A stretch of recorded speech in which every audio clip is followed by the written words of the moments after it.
Yo mga ka-sports, tuloy ang laban para sa bayan. Sa unang laro ng Gilas Pilipinas sa FIBA Asia Cup 2025, grabe ang laban nila kontra Chinese Taipei. Debut game pa ito ni Justin Brownlee matapos ang mahabang paghihintay. At Junmar Fajardo, madaming mga netizen ang nagbasya kanya na para daw wala itong gawa sa FIBA Asia Cup. Pang PBA lang ba si Junmar? Kung trip mo po ang ganitong content, paiwan ng follow at pasubscribe na din. Tara, panoorin natin ang buong breakdown. Kanina pong alas 2 ng madaling araw, August 6, 2025, oras dito sa Pilipinas, naganap ang laban ng Gilas Pilipinas kontra Chinese Taipei sa Jeddah, Saudi Arabia. Ito ang unang laban natin sa Group D ng FIBA Asia Cup 2025. Kasama natin sa Group D ang Chinese Taipei, Iraq at New Zealand. Sa format ng torneo, ang top 1 sa bawat group ay diretsong pasok sa quarterfinals. Pinangunahan ng Gilas ang laban sa pangunguna ng ating naturalized player na si Justin Brownlee,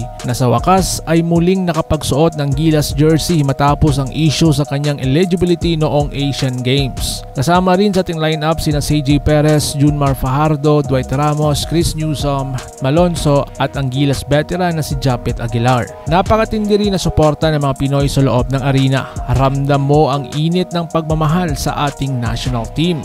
Sa first quarter, mabilis ang simula ng Gilas. Si CJ Perez at Ramos ay agresibo agad sa opensa. Lumamang agad tayo sa early lead, swak ang depensa natin kontra sa shooters ng Taipei. Sa second quarter, pumasok ang second unit, lumamang ang Chinese Taipei at lumawak ang lamang.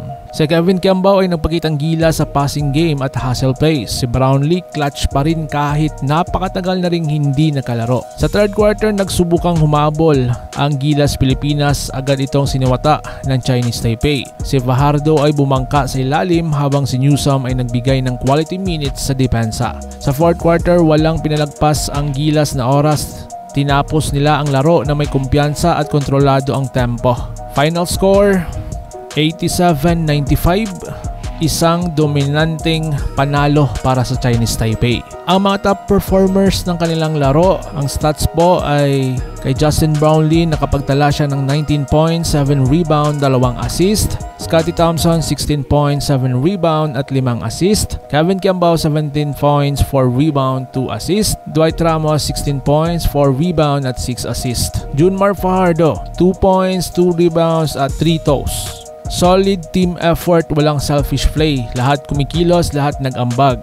Ganyan ang tunay na Gilas spirit. Sabi ni Coach Tim Cone, this is just the beginning. We're playing for flag in the country at gusto naming patunayan na karapat-dapat tayo sa quarterfinals. So ano ang susunod? Bukas, August 7, Thursday, 11 PM ang New Zealand. Susunod, August 9, Sabado ang Iraq, 4 PM po. Manatiling updated sa mga laban Gilas dito lang po sa channel na ito, kaya hit mo po ang bell at mag-subscribe na. Comment down below, huwag kalimutang mag-like, subscribe at i-share ang video na ito para sa kapwa nating fans na Gilas Pilipinas. So paano? Ingat po kayo.